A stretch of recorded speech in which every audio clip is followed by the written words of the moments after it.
Pada video kali ini kita akan belajar tentang penjadwalan proses, di mana bagian ini merupakan bagian kedua dari keseluruhan materi penjadwalan proses.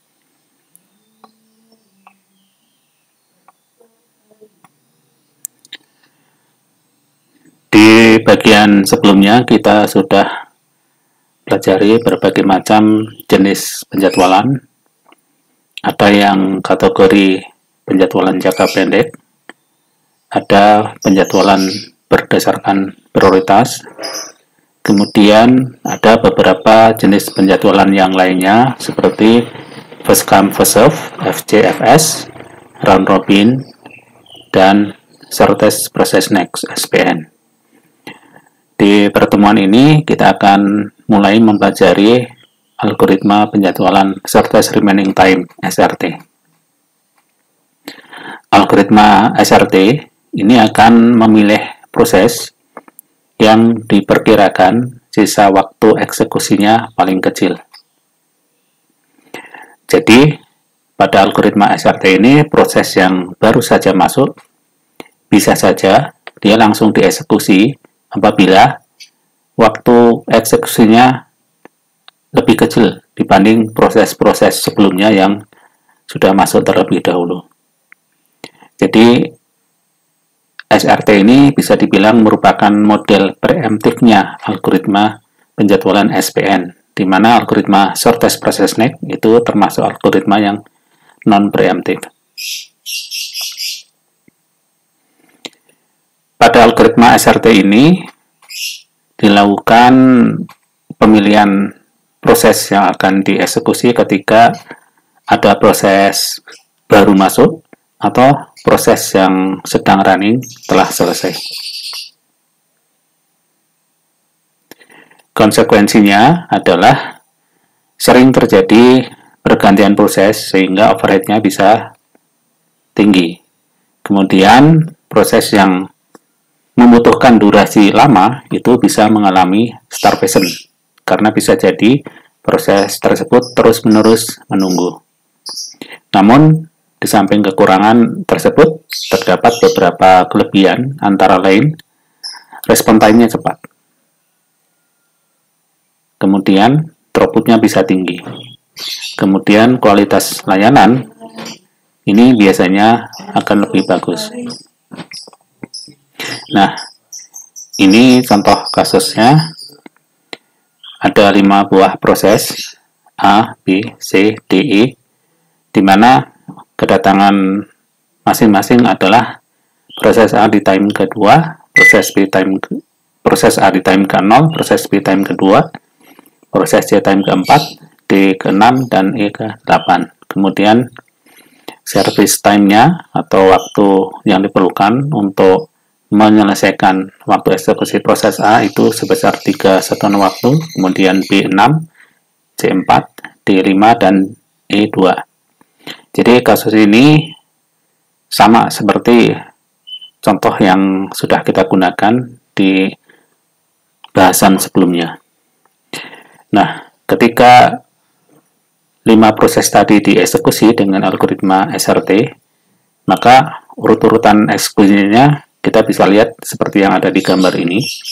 Jadi ketika nanti diminta untuk menggambarkan urutan eksekusinya, disarankan untuk menuliskan waktu kedatangan setiap proses. Misalnya tadi proses A itu di time ke-0, maka di sini kita tulis A.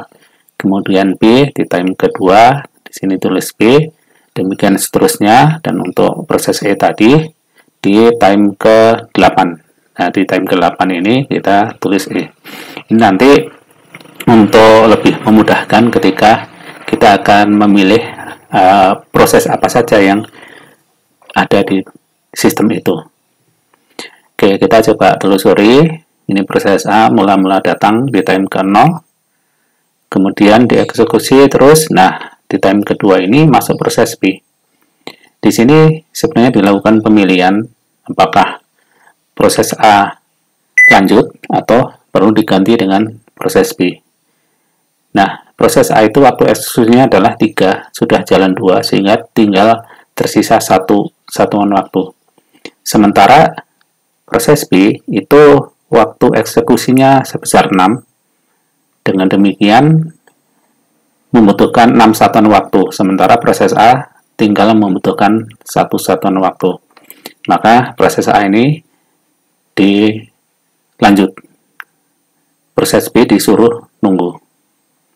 Ketika time ketiga proses A sudah selesai, maka di situ dilakukan pemilihan proses yang dieksekusi, tetapi saat itu hanya proses B saja, maka proses B dieksekusi.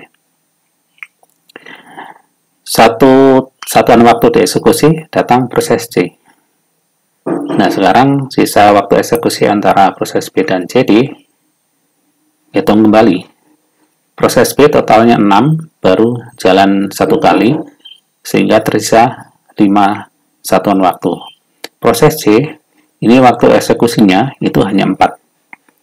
Jadi lebih sedikit daripada sisa waktu eksekusi proses B, maka proses B dihentikan, dan yang dieksekusi berikutnya adalah proses C.